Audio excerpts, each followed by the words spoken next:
কেদারনাথ মন্দির ভারতের সবচেয়ে রহস্যময়, সবচেয়ে শক্তিধর এবং সবচেয়ে অলৌকিক এক তীর্থস্থান। কেদারনাথ মন্দির হিমালয়ের বুক দাঁড়িয়ে থাকা এক প্রাচীন মন্দিরে এমন কিছু রহস্য আছে যা জানলে যে কেউ অবাক হয়ে যাবে।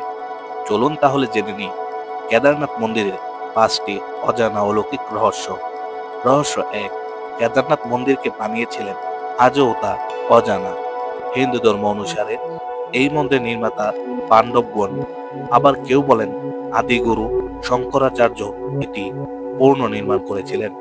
কিন্তু আশ্চর্যের বিষয়, মন্দিরে ব্যবহৃত পাথরগুলো এত বিশাল যে আজকের আধুনিক প্রযুক্তি দিয়েও সেগুলো পাহাড়ে ওঠানো অসম্ভব। তাহলে 3000 বছর আগে কিভাবে আজও বিজ্ঞানীরা এই রহস্যের উত্তর খুঁজে পাননি? রহস্য 2, ভয়ঙ্কর 2013 সালের বন্যায় মন্দির অক্ষত রয়েছে।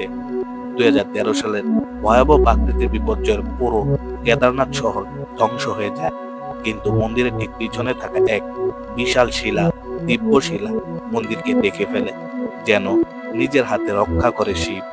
এই ঘটনাকে সবাই দেখে মহাদেবের অলৌকিক কৃপা বলে।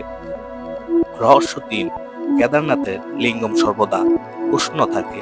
হিমালয়ের তাপমাত্রা যেখানে 20 ডিগ্রি পর্যন্ত নেমে যায়, সেখানে কেদারনাথ মন্দিরের ভিতরে স্বয়ম্ভু লিঙ্গম সর্বদাই উষ্ণ থাকে।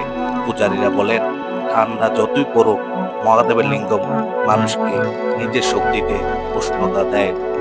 রহস্য 4, মন্দিরের দরজায় শীতকালে শীত থাকেন না। প্রতি বছর শীতকালে কেদারনাথের দরজা বন্ধ হয়ে যায়। তখন বিশ্বাস করা হয় মহাদেব স্বয়ং কেদারনাথ ত্যাগ করে উখি মঠে গিয়ে অবস্থান করেন, যদিও সেটি মাত্র লোককথা। রহস্য 5, মন্দিরের ছাদকে কোনো ব্যারেক দ্বারা সম্ভব করা যায় না। মন্দিরের ছাদের পাথরগুলো একটির উপর একটি রাখা, কিন্তু কোথাও না কোনো ব্যারেক, লোহার রড বা বোল্ট নেই। 1000 বছর ধরে বরফ, বৃষ্টি, ঝড়, ভূমিকম্প কিছুতে এই ঘটনা নড়ে চড়ে না। স্থানীয় সন্ন্যাসীরা বলেন, মন্দিরের স্থাপত্য তৈরিতে দেব শক্তির ব্যবহার করা হয়েছিল। বন্ধুরা, কেদারনাথ শুধুমাত্র একটি মন্দির নয়, এটি এক জীবন্ত রহস্য, এক দেবীয় শক্তির আধার। আপনি কি কখনো কেদারনাথে যেতে চান? কমেন্টে জানান। আর হ্যাঁ, ভিডিওটি যদি ভালো লাগে তাহলে অবশ্যই চ্যানেলটি সাবস্ক্রাইব করে কমেন্টে হর হর মহাদেব অবশ্যই লিখবেন।